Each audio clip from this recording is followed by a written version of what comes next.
Good evening, you all. Welcome to our Glory Globe TV as a breaking news. Yes, U.S. Treasury Secretary Janet Yellen has just concluded a 4-day trip to China aimed at rebuilding bridges between the two countries. Was the trip to Beijing a success? Well, by one very basic metric, yes.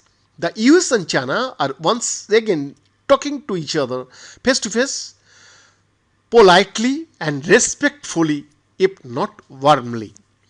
It is a stark contrast to trans-Pacific communication during the Donald Trump administration, which was done largely via the megaphone of social media. The tone and the content from both sides is more positive and more measured. Ms. Yellen said her trip would help to build a resilient and productive channel of communications with China's new economic team that should not be discounted.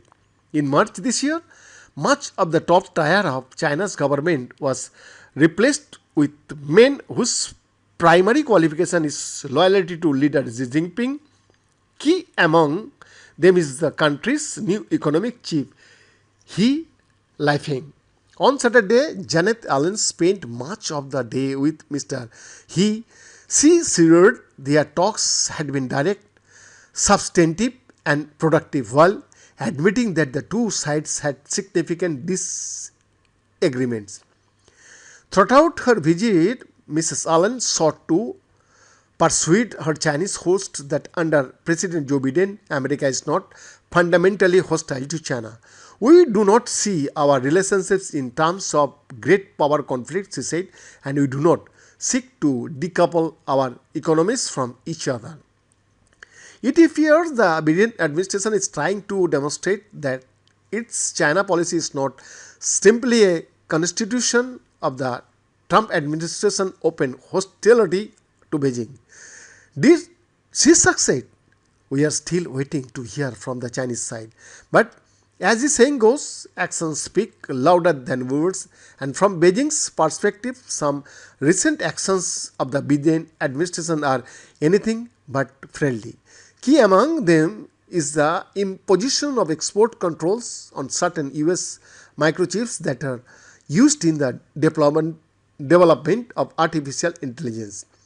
Far from being eased, the US is now moving to widen those restrictions to other high-tech exports to China, while leaning hard on its allies from Japan to Germany to the Netherlands not to supply China with the means to make the most cutting-edge microchips.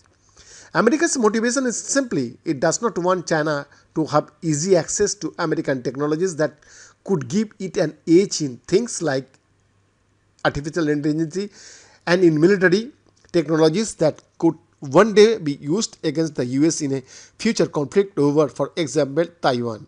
All of this means that while dialogue has reopened and looks set to accelerate to the coming months, the process is delicate.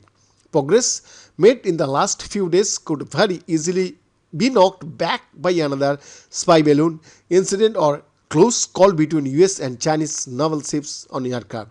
Even the most optimistic experts believe this is now a very difficult relationship that will require careful long-term management by both sides in order to keep it stable. Beyond the report, Glory Globe TV, Delhi, India.